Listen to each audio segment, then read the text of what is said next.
Oh, hi, everybody. My name is Matt Stores, and welcome to Mattsplaining.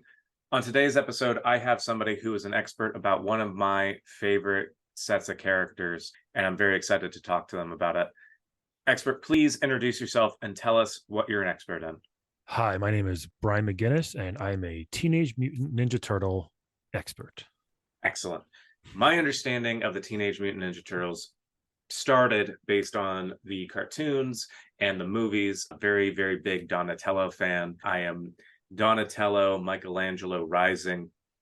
And I believe Corey Feldman played Donatello in some of the movies, and I think Corey Feldman's best work. A lot of people don't know this, but there actually were a number, there's four turtles, but there's actually been a number of other turtles added in the years since. So there's Venus de Milo and Jenica most recently. Yes. But even before that, they had ideas to have turtles added that were based on other Renaissance artists. And I think that the most interesting one out of all of it was Hieronymus. Hieronymus, based on Hieronymus Bosch, Raphael, Donatello, Leonardo, Michelangelo. But Hieronymus, or Hermie, as he was going to be called, was a very, very dark and brooding character, a character that you don't really see a lot in the character dynamics of the Turtles, kind of a bipolar style character. So, like, shifting from really happy to kind of like a little bit more muted to really Sure. depressed. And that was represented in his bandana, which went from light green to a darker green to like just the darkest green you can imagine. Is this Uh, true? Where are you getting this? well, so his what's interesting about this is that he had every turtle has a weapon, and every weapon kind of represents Of course. what their biggest struggle was. So Leonardo, he has the main weapon that truly could kill somebody. Yeah. And so like that kind of puts him in that kind of control. Raphael is hot-headed, but he has a truly defensive weapon. Yep. Michelangelo, he's got the nunchucks. Those could come back and hit him at any time. Impulsiveness. And then Donatello is thinks too much, and so they get the simplest weapon. Hieronymus, Hermie, he had a chain whip, one of the deadliest weapons, but also one of those ones very fast and could hurt somebody, similar to Leonardo, but also could hurt himself. So, kind of like that pendulum swing back and forth of good and bad, danger, safety sort of thing. Really, Yeah. really having to be mindful of that. I think And this is I think this is incorrect, but keep going. okay. And another interesting thing a lot of people don't know is that the Street Sharks, a lot of people think the Street Sharks were actually a ripoff of the Teenage Mutant Ninja Turtles to sell toys, Hmm. but actually they were originally intended to be antagonists. As we know in nature, a lot of turtles are eaten by sharks.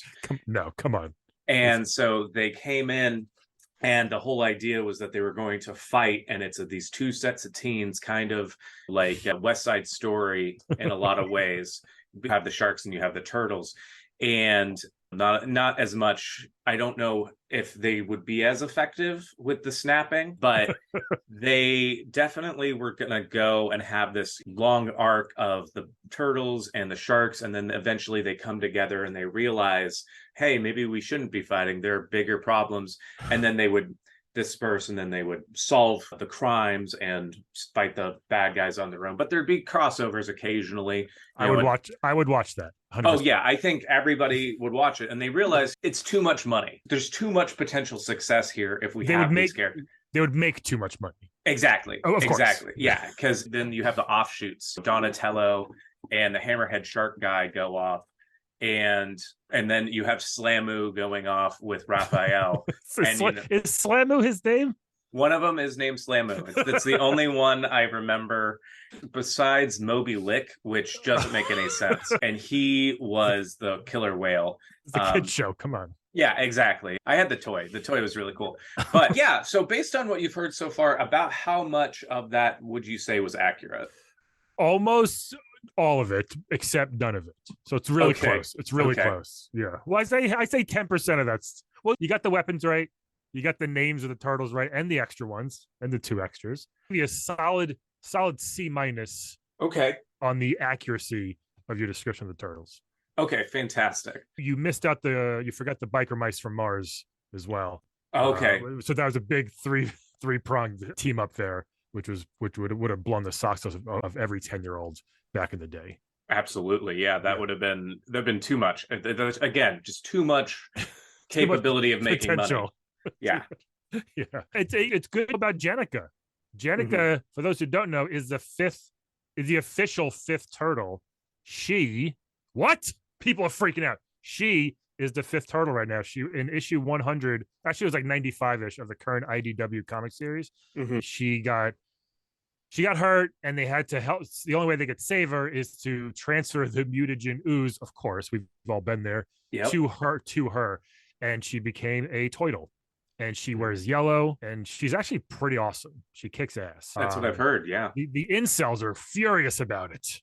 Oh Like yeah, this, they want their turtles to all be masculine. Yeah. my turtles are men, okay? I can't have a female turtle.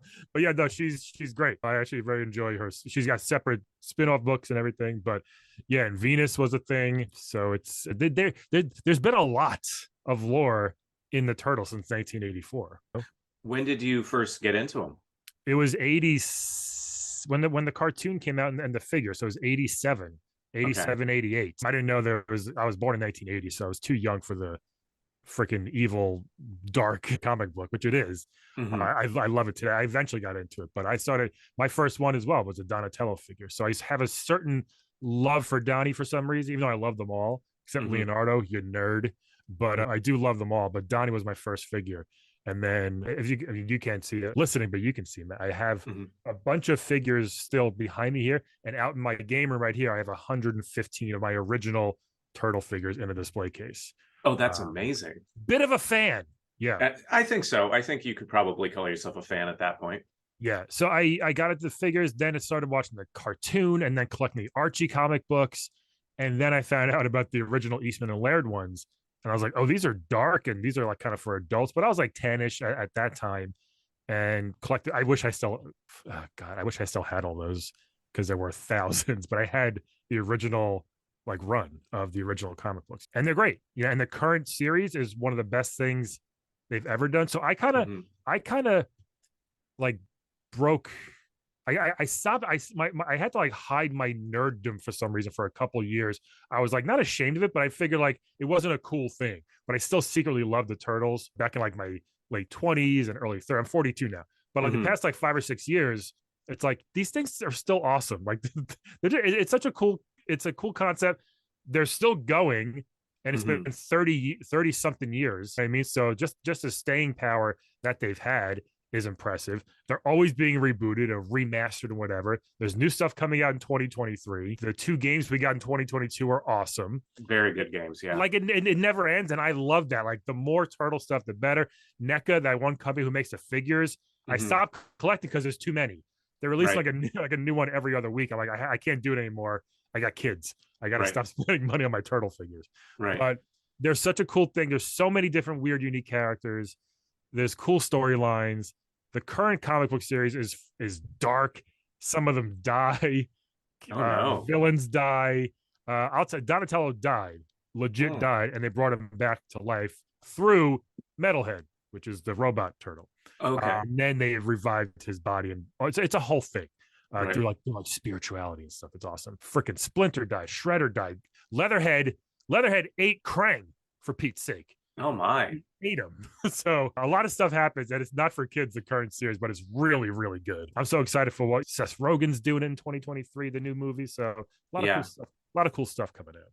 I did see something like Mutant Town. They Yeah. turned the East Village Uh, into Mutant Town, yeah. which I think is just kind of Redundant. exactly. Yeah. It's just, oh, that's how you're gonna dunk on the East Village, so to Yeah. speak. Yeah. But yeah, it does sound like there's a whole lot of lore that they've kind of built up over the years and really, really going for it. They dropped a bomb by accident. It exploded, and everybody that was in the radius turned into a mutant. So they quarantined it off, and then the humans are on the outside, the mutants are on the inside. So there's a million more mutants, which is great. Mhm. They're fighting. They're trying to make up. They're trying to all come together. There's a whole bunch of stuff. Look, I have a Krang right here on my desk, a little Krang figure. Oh wow. Okay, so there's a little crank flush stress ball. Oh, that's great. Yeah, so there's a whole bunch of weird, like they joined a band, like a heavy metal band. Bebop and Mhm. Rocksteady came to jam with them. So Cool. as ridiculous as it still kind of is, it's still like there's like real life storylines in the comic, and it's nuts. Like the cartoons are very silly. Mm. Even the movies for the most part, especially 2 and 3, Mhm. are more for kids and silly. The first one's incredible still. Yeah. So is two. Three sucks. Yeah, 3 is not very good. As a fan, I will say that 3 is not good. People who say 3 is their favorite, I just want to slap. It's super corny. Mm. But 1 is great. 2 has got its great moments. So yeah, it's like they never stop creating weird, fun characters, which that's kind of the whole point. You mentioned a hammerhead shark. There's a guy called Bludgeon Okay. currently who's a giant shark. Well, that's cool. His name's Bludgeon in the comic book series. So yeah, That's great. Do you believe that the Street Sharks were just a blatant ripoff, or yeah. I mean, they were the biker mice, the Battletoads, who I love, of course, but Battletoads clearly were. Mhm. Battletoads could have made it. They really could have. They were awesome. I friggin' love the Battletoads. And the game was too friggin' hard. Right. It really was. I beat it. I actually wrote a story about how I beat it, but it was just too hard. And so was the first Turtles game as well. But a lot of ripoffs. And why wouldn't there be? It was literally the most popular thing on the planet for a good like 4 or 5 year stretch. Mhm. And then it kept going. Like I said, it's still going. There's some things that were just never rebooted properly. He-Man finally is. Right. Thundercats never was. Right. Yeah. Thundercats is incredible, dude. Like Oh, yeah. it's so good, but they've remade it like kind of like an anime-ish version like a couple years ago, and it Mhm. stinks. But the original Thundercats, oh my god, it rules. That stuff from like that late '80s cartoonish toy era is like the golden era of all that stuff. I think that's what I Right. was like, balls deep in it.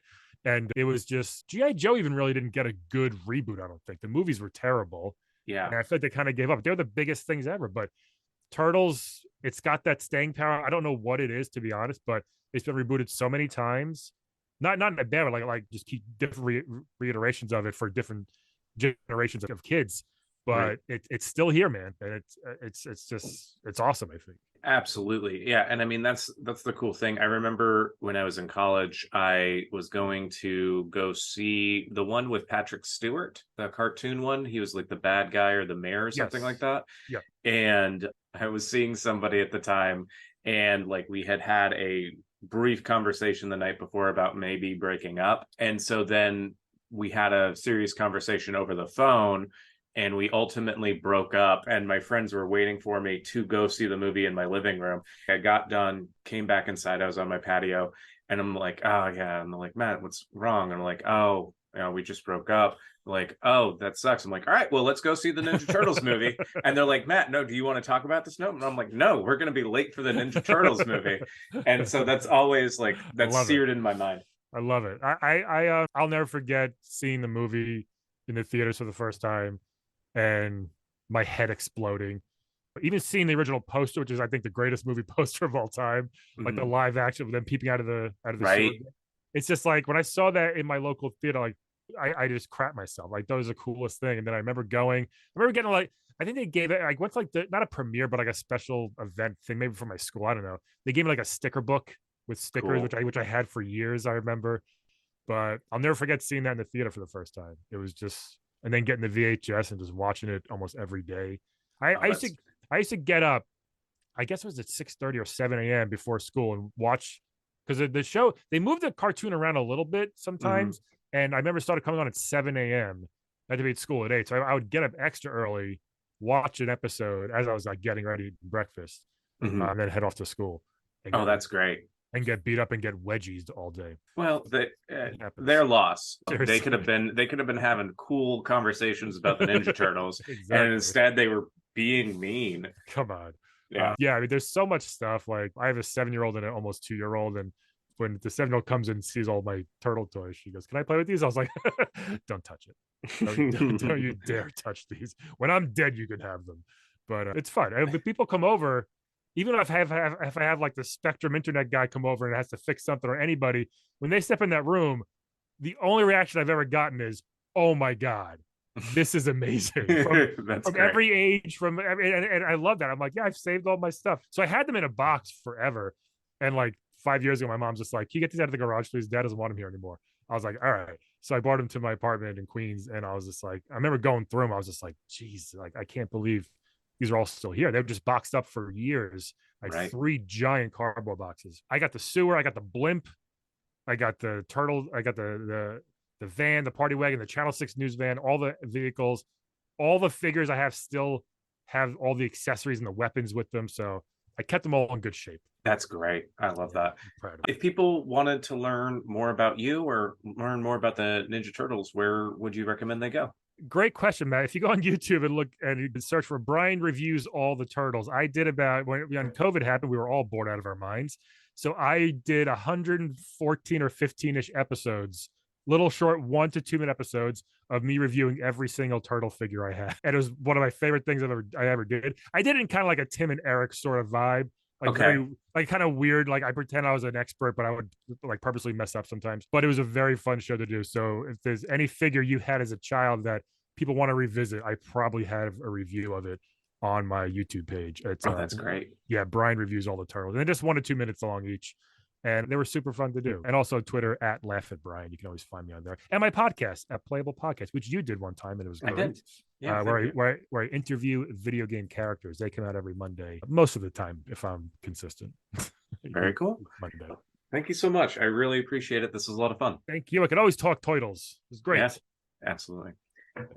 My name is Matt Stores, and this has been Mattsplaining.